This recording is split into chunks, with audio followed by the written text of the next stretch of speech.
Imagine you're a 30-year-old and you need to go somewhere to renew your passport. So you're on your way to the nearest embassy when suddenly you stop. You look at your dashboard and you see that exclamation mark. Your battery's fried. So you click the exclamation mark and learn the nearest mechanical shop's location. You head to it and it's on your way back when you realize you don't know how to swap out a battery. You then touch that exclamation mark one more time and learn how to swap out a battery. As of now, you probably think this way of learning is millennia away, but is it actually? The most common portrayal of learning right now is for students to sit around the desk or at a table, listening to a teacher go on about equations that they probably forget 10 minutes after the lesson ends. Then you head to your next lesson and hit repeat.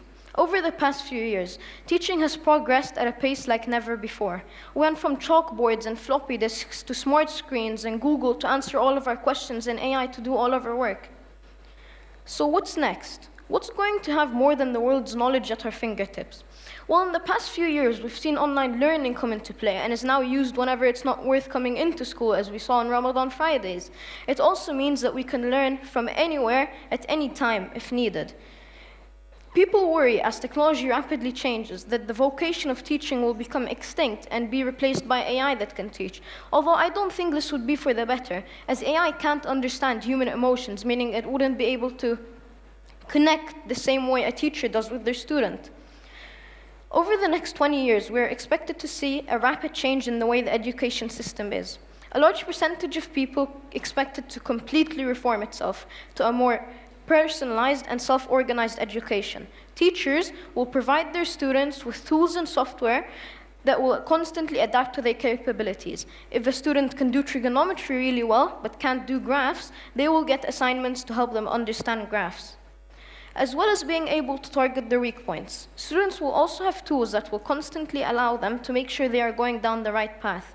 If a student for 1 second feels like they're going down the path they don't want to like a career that they're not aiming for, with the click of a button, they can instantly change everything they're learning and doing in school to help steer them in the right direction.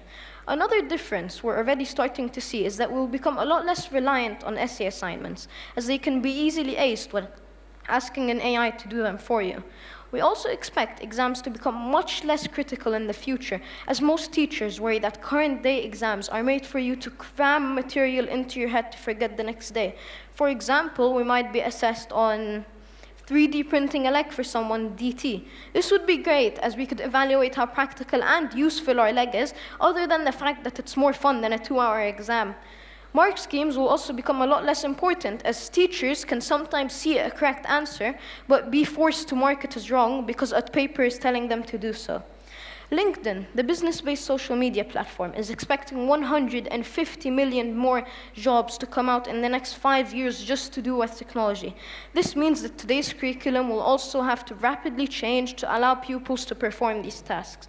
Unfortunately, today's curriculum focuses very little on computer science unless you're taking the GCSE, to the point that some teachers even expect computer literacy to become a core subject alongside maths, English, and science. But unfortunately, with all the new careers we will get, we'll also have to lose a few. Some of the jobs we might lose include taxi drivers, travel agents, and customer service, as they can be easily replaced by AI and smart cars. This means that subjects like geography will become much less important in the future, because the number of job opportunities they offer decreases. But for the jobs that survive the next generation, they will also have to innovate and stay up to date. A cool thing hospitals have already started doing is using VR to better prepare surgeons for being in the operating theater, whether as a junior doctor explaining diagnostics and treatment plans or as an orthopedic surgeon performing surgery. Companies like Also VR enable surgeons to interact with medical devices, helping to increase familiarity and proficiency in implementing them.